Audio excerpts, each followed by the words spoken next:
A pleasant good morning. Time for Mike's Morning Musings. It is Monday, February 23rd, 2026. For the third time in history, the United States men's hockey team has won the Olympic gold medal. And incredibly, the timing of this yesterday, not talking about the 8:10 start time, which, by the way, does everybody expect that just because we in America here on the East Coast are currently in Eastern Standard Time, that in Milan, Italy, they're going to play the game to accomplish? That would be absolutely absurd.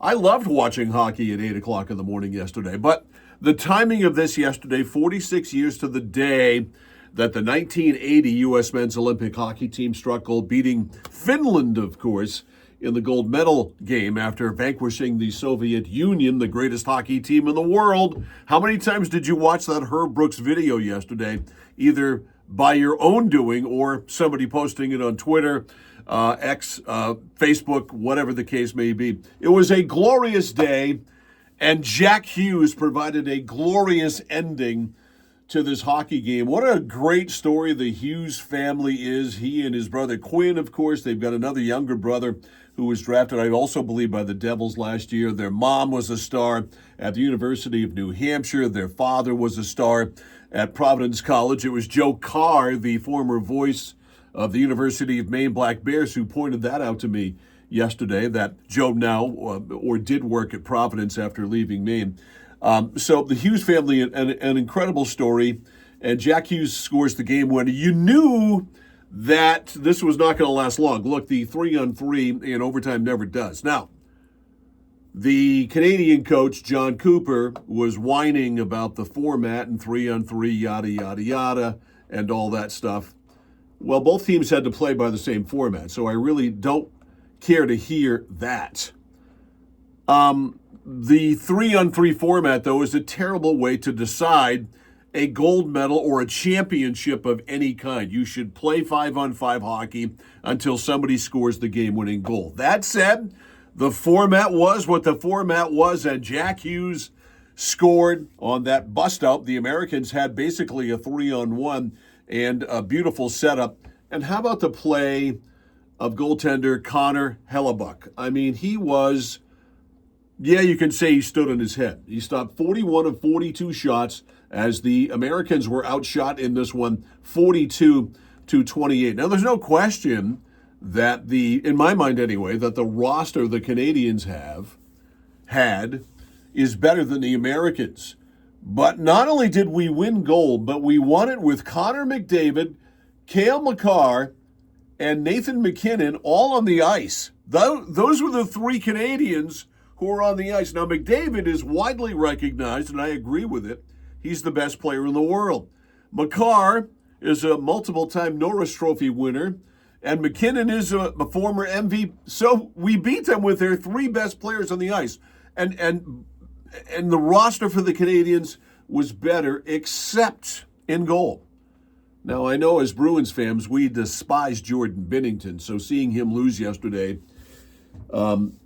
was sweet, that's for sure. But Hellebuyck was just absolutely superb and unquestionably the MVP of this game. So a marvelous win. We win the gold in women's hockey. We win the gold in men's hockey as well. And so for the third time in history, the United States gets it done.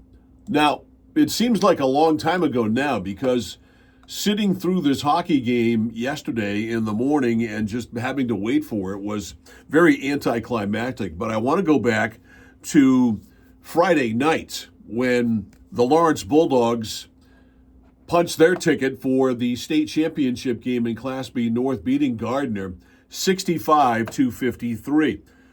And the performance of Maddie Provost was certainly great. Provost playing all 32 minutes. She and her running mate, Ashley Shores, both went the full distance in this one. So a complete game performance, 32 minutes. Provost has 27 points. She finished with 27 points, 8 rebounds, and 7 assists. 11 of 30 from the floor. Maddie Provost is going to shoot a lot, and I wanted her to shoot a lot. I want to focus here on Ashley Shores. Shores had 29 points in this game. She had 5 rebounds and 7 assists, couple of steals. but she was 10 of 12 from the floor.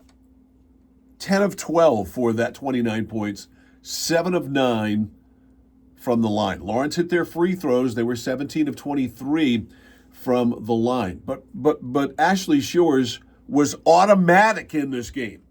12 shots, 10 makes, 29 points. So Thelma and Louise propel the Lawrence Bulldog girls into the state championship game. And look, it's been a two-person show all year long. It's been Thelma and Louise because you get the 29 from Ashley Shores, the 27 from Maddie Provost. That's what, 56? All right, and so you got 9 points from the rest of the team. 1 from Amaya Lawyerson, 3 from Peyton Cole, and 5 from Leah Tibbetts. I've been saying all year that that's going to be a problem for Lawrence, but where are they? They're in the state championship game.